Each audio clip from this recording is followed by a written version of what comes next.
perkalian itu bisa dilakukan pada akar-akar yang senama. Nah, tapi nanti kalau bentuk akarnya belum senama, kita bisa melakukan suatu step atau langkah untuk menjadikannya senama. Kita langsung saja contohnya. Di sini kakak punya 2 dikalikan 3 akar 3. Jadi ini angka biasa, bilangan biasa dikalikan dengan bilangan biasa. Akar dikalikan dengan akar, gitu ya. Ini bilangan biasa dikalikan dengan bilangan biasa, berarti 2 dikalikan dengan 3. Akar 3 tidak punya yang lain, berarti hasilnya adalah 6 akar 3. Ya. Kita coba ini ya. Bilangan dengan bilangan yang biasa, 4 dikali minus 5, minus 20. Akar 2 dikalikan dengan akar 3. Akarnya menjadi 1. Pangkatnya sudah sama ya, akarnya menjadi 1, dalamnya dikalikan. Sehingga kita punya minus 20 akar 6. Kita coba lagi yang ini. Angka dengan angka dulu. 4 dikalikan 5 dikalikan 3. 20. 4 kali 5, 20. 20 dikalikan 3, 60. Akar 2 kali 3 kali 12. Di sini kalau kita lihat pangkat akarnya sudah sama ya. 2 dikali 3 dikali 12. Maka kita punya 60 akar berapa nih? 72 ya. Nah, kakak tidak menulis 72. Kenapa? Karena kakak harus menyederhanakan. Kita harus langsung menyederhanakan. Jangan harap di PG keluarnya ada akar 72. Pasti nggak ada akar 72-nya. Gitu ya. Kita akan sederhanakan dulu. Nah, ini sudah ada 2 kali 3. Tinggal 12 nih. 12 itu kan 2 pangkat 2 dikali 3 ya. Maka kakak punya 2 dikali 3 dikali 2 pangkat 2 dikali 3. Maka ini menjadi 60 akar 2 pangkat 3 dikali 3 pangkat 2. Maka yang bisa keluar dari akar itu 3 dibagi 2 ya. Hasilnya 1. 60 tetap dikali 2. Ini sisa 1. Akar 2 gitu ya. Pangkat 2, 3 pangkat 2 dibagi 2 bisa 3 pangkat 1. Tidak ada sisa gitu ya. Sehingga ini kalau dijumlahkan menjadi dikalikan 360 akar 2. Gitu ya. Jadi setelah dikalikan kita harus sederhanakan. Sekarang gimana dengan pecahan kalau akarnya dalam bentuk pecahan? Sama ya, jadi kita kalikan dulu. Nanti karena pecahan maka di akhir harus kita rasionalkan. Kita sudah belajar ya cara merasionalkan akar. Nanti kakak taruh linknya di sebelah kanan atas supaya teman-teman bisa langsung ke sana untuk belajar. Oke, maka ini akarnya sudah sama ya, pangkat 2.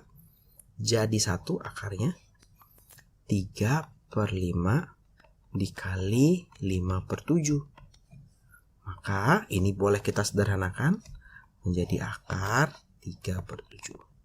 Belum selesai kalau begini. Kita mau rasionalkan. Kita kalikan 7/7. Supaya bisa menjadi 3 dikali 7, 21/7 kuadrat. Ini bisa keluar ya karena pangkatnya sama. Jadi 1/7 akar 21. Kita coba lagi yang ini ya. Dikalikan maka menjadi 1 akar 5/6 dikali 2/45. Boleh kita sederhanakan dulu. Ini boleh kita sederhanakan menjadi 9. Maka kita punya akar 1/3 dikali 9. Atau akar 1/3 dikali ini 3 pangkat 2. Sehingga kita punya 3 pangkat 3 deh langsung. Butuh kita rasionalkan. Kita kali dengan 3/3 supaya menjadi pangkat 4, yaitu kelipatan dari 2. Maka kita punya akar 3/3 pangkat 4. Yang ini bisa keluar dari akar ya. 1/3 pangkat 2, 4 dibagi 2 sehingga hasilnya pangkatnya 2. Akar 3 atau 1/9 akar 3. Jadi kalau pecahan tetap aja kita kalikan. Di dalam akarnya boleh kita sederhanakan dulu sedemikian rupa. Terakhir jangan lupa dirasionalkan. Sekarang kita coba kalau akarnya pangkatnya beda.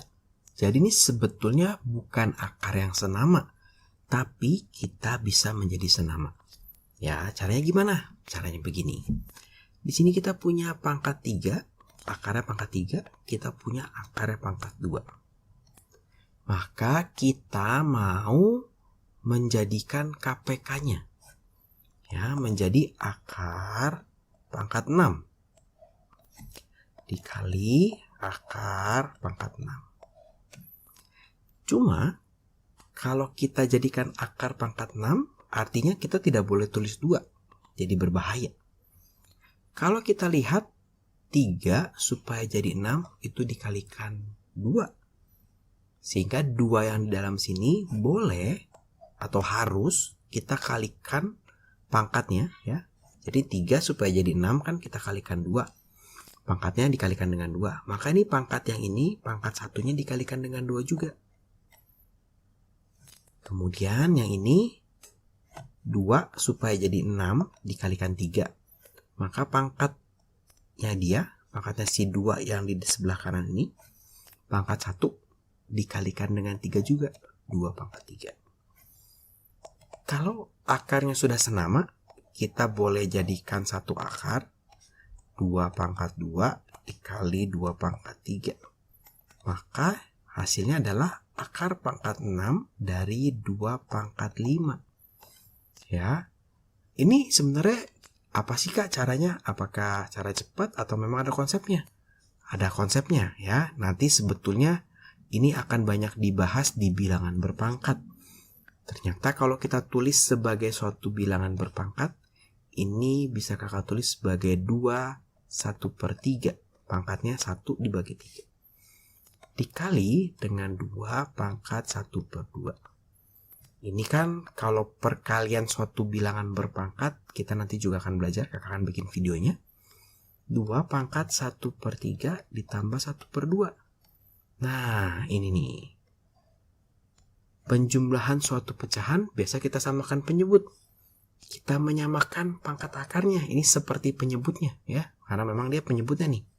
Ya, nanti hasilnya akan sama nih. Seperti ini ya. Itu secara konsep. Tapi kalau kita lihat caranya adalah ketika pangkat akarnya dikalikan 2, pangkat bilangannya juga dikalikan 2. Sekarang kita coba yang nomor 7 ya. Agak ke sini supaya punya ruang yang lebih besar untuk menulis. Pangkat 3, pangkat 4. Berarti KPK-nya betul 12. Maka kita mau jadikan pangkat 12 dikali pangkat 12. Ya. Pangkat 3 yang ini supaya jadi 12 dikalikan 4. Maka ini 2 pangkat 1 dikalikan 4 jadi 2 pangkat 4 pangkatnya. A pangkat 4. Pangkat 4 yang kanan, akar yang kanan supaya jadi 12 dikalikan 3. Maka 3 yang di sini pangkat satunya dikalikan juga dengan 3. A pangkat 3-nya ini dikalikan juga dengan 3. Jadi A pangkat 9. Sehingga sekarang bisa dijumlahkan ya, bisa dikalikan. Pangkatnya 12. 2 pangkat 4. 3 pangkat 3. A pangkat 4 dikali dengan A pangkat 9. Berarti A pangkat 13. Ternyata nih ada yang bisa keluar nih. Bisa disederhanakan nih. Pangkat 13 pangkat 12. Maka bisa keluar A pangkat 1. Akar tetap nih 12 pangkat akarnya. 2 pangkat 4. 3 pangkat 8. 13 tadi dibagi 12. Hasilnya 1. Sisanya 1. Gitu ya. Jadi jawaban akhirnya adalah A. Akar pangkat 12 dari 2 pangkat 4. 3 pangkat 8. A. Gitu ya. Jadi ketika kita mau mengalihkan akar yang pangkatnya beda, kita samakan dulu pangkat akarnya.